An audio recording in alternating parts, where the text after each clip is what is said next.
Good evening. Elvis Presley died today. He was 42. Apparently it was a heart attack. He was found at his home in Memphis, not breathing. His road manager tried to revive him. He failed. A hospital tried to revive him. It failed. His doctor pronounced him dead at 3 o'clock this afternoon. On the afternoon of August the 16th, 1977, Elvis Presley was found unconscious on the bathroom floor in his huge Memphis mansion playground, Graceland. His girlfriend quickly called an ambulance and had him taken to a hospital where he was declared dead. But the mysteries around his cause of death continue to this day. How exactly did he die, and who was to blame? The last hours of Elvis's life help piece together what was a lifelong struggle that began when he was just 18 years old. It's August 15th, 1977, the day before the passing of one of the biggest rock stars in the world. Elvis woke up at his Graceland mansion in Memphis at around 4 p.m. That wasn't unusual for the king of rock, who was famously a night owl. He would stay up all night and then sleep until late in the afternoon. Most of the people in his inner circle knew of this habit and were ready to take his calls at all hours of the night. This was the job of the Memphis Mafia, which was the name given to Elvis's entourage who protected him, accompanied him, and ran all of his errands. If he wanted or needed anything, they would be there at any hour of the night. That is why when he called his cousin Billy to play racquetball at 4 a.m. the next morning, Billy wasn't surprised and was ready to pick up the phone in one hand and the racket in the other. He couldn't sleep, so, naturally we played racquetball, and that way he could get his mind off of what he was getting ready to do come the following day. Their game lasted less than an hour before Elvis treated Billy and his wife to some of his music on the piano.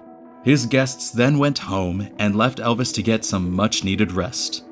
But in the early hours of that same morning, he had made another phone call, one that would lead to an investigation for years to come. The man he called was Dr. Nicopolis, who had been Elvis's personal doctor for the last 7 years. Elvis asked for painkillers, which he had been taking regularly to help him relax and sleep.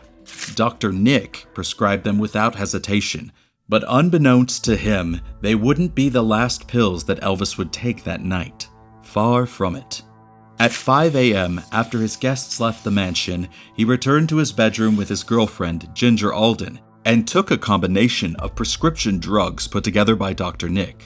Elvis had been told that he should only take them twice a day, but after he struggled to fall asleep, he popped open another box for safe measure. He was concerned he wouldn't have gotten enough rest for a flight he had scheduled for the next day to go to a concert he would put on the 17th in Portland, Maine. There had been a break in his tour schedule, but he was about to hit the road for another run of shows. In the few years leading up to his death, he had been on tour more than ever before.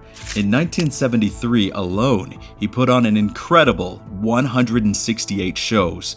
This didn't leave much time for rest and relaxation, but Elvis assured his bandmates and family that he was managing it all right.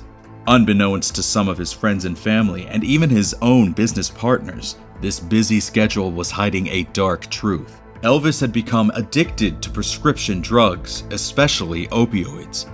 The few family and friends who had caught on to this dark truth decided to keep his secret hidden from the public, but rumors, an expose, and his bizarre behavior on stage had a lot of people wondering if there was something else going on. Guitarist John Wilkinson once opened up in an interview, recalling how once Elvis had collapsed while getting out of a limousine. Wilkinson said, "He was so fucked up. It was obvious he was drugged. It was obvious there was something terribly wrong with his body." It was so bad that Elvis was once put into a 3-day coma after an overdose. And in the final year of his life, it only got worse. He was prescribed over 10,000 pills, sedatives, and tranquilizers in the last 8 months of his life. Dr. Nicopolis would later testify that he gave Elvis whatever he asked for because he knew he would just get them from somewhere else, and he feared Presley would turn to street drugs like heroin if he didn't prescribe him everything he asked for.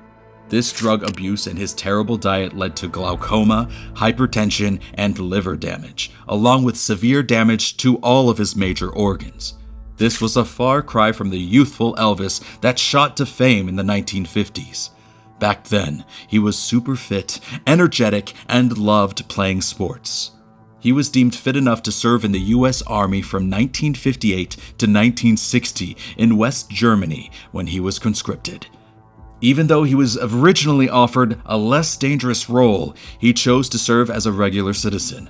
By doing so, he earned the respect of his fellow soldiers, but it was also here that he would first be introduced to amphetamines, kickstarting a long journey of addiction that would only end in his death. Once a fit, handsome man with chiseled features, by the 1970s, Elvis had ballooned up to more than 200 pounds. He loved hamburgers, pizza, and one of his favorite meals was peanut butter, banana, and bacon sandwiches. This diet, or lack thereof, also led him to being constipated and sitting on the toilet for hours. So when he took his book into the bathroom at 9:30 a.m. on that fateful August 16, 1977 morning, his girlfriend Ginger didn't think much of it. Elvis had proposed to Ginger half a year earlier and they were madly in love. On that very day of August 16th, they had finally set a wedding date. She trusted him, but still warned him not to fall asleep on the toilet, as it could be dangerous. Elvis's last words still haunt her. He replied to her saying, "I won't," before closing the bathroom door. Ginger went to sleep, and it was the last time anyone spoke to Elvis. Elvis Presley's final hours were the end of a long battle that started before he was even famous.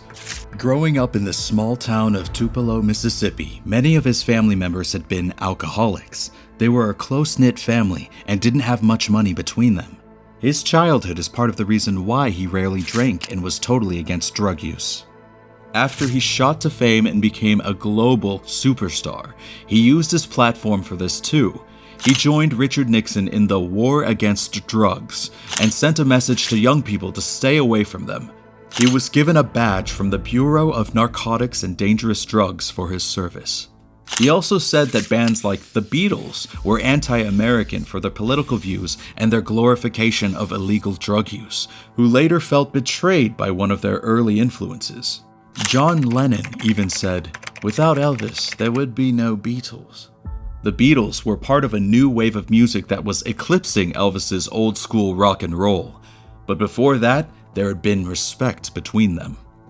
That is why his attack on their lifestyle was so hurtful. It was the 1970s, and young people were experimenting with drugs, sexuality, music, and culture. They're stupid. They really know where to get drugs and... What was the harm in that? He may have been publicly denouncing drug use, but behind closed doors, he was consuming huge amounts. And in the end, it was Elvis who would also feel the effects of drugs more than any of the people he denounced. On August 16th, Ginger didn't find the lifeless body of Elvis Presley until later in the afternoon, at around 2 p.m. when she woke up and noticed that he was not in his bed. She then decided to check the bathroom she last saw him enter. Elvis was lying face down and perfectly still on the floor of this bathroom. It looked like he passed out on the toilet and rolled forwards. That's when she called emergency services, who arrived at Graceland at 2:33 p.m. Elvis had been lying there for hours, and his face was so stiff that it was difficult to perform mouth-to-mouth resuscitation, which, along with a handful of other resuscitation attempts, failed. From his mansion, Graceland, he was driven for 7 miles and taken to Baptist Memorial Hospital, where he was pronounced dead. He was just 43 years old. By 4 p.m. of that same day, the information was sent out to broadcasters and fans around the world, who quickly spread it further. Immediately, it was announced that the cause of death was cardiac arrest, although this was unusual given the fact that the autopsy was actually still being performed. Medical examiner Jerry Francisco publicly declared that the prescription drugs found in his body were not a contributing factor. Since the autopsy was requested by Elvis's family instead of the government itself, the results were sealed away from the public. This has helped fuel unusual conspiracy theories, such as one that claims Elvis Presley is still alive, with some fans reporting that they have seen him in the flesh since August 16, 1977. Despite these theories, the toxicology report found 14 different drugs in Elvis's system, with 10 of them in significant quantities. There was over 30 times the amount of codeine than what would be considered a normal dose. 3 years after Presley's passing, his doctor, George Nicopolis, was charged with 14 counts of overprescribing drugs to his patients, one of whom was Elvis Presley himself. He was acquitted of all charges, but lost his medical license. 14 years later, in 1994, an investigation was reopened into the superstar's death, but the coroner agreed with the initial judgment and the doctor was acquitted once again. He thought that the way Elvis was positioned at the time of his death suggested a sudden event rather than a slow drug overdose. Whether it was the drugs or the bad diet, it was clear that in the final years of the King's life, he was living in a dangerous and unhealthy way. He was doing everything in excess and ended up paying the price for it. The questions and conspiracies on what exactly killed Elvis Presley are still circulating to this day and will very likely never be fully answered. But if you are planning on waiting to have all the information available before coming to a conclusion, then you'll have to wait a little longer. The autopsy was sealed at the time of his death in 1977 and is due to be released to the public 50 years later in 2027. If you liked this video, click the one on the screen now for similar content.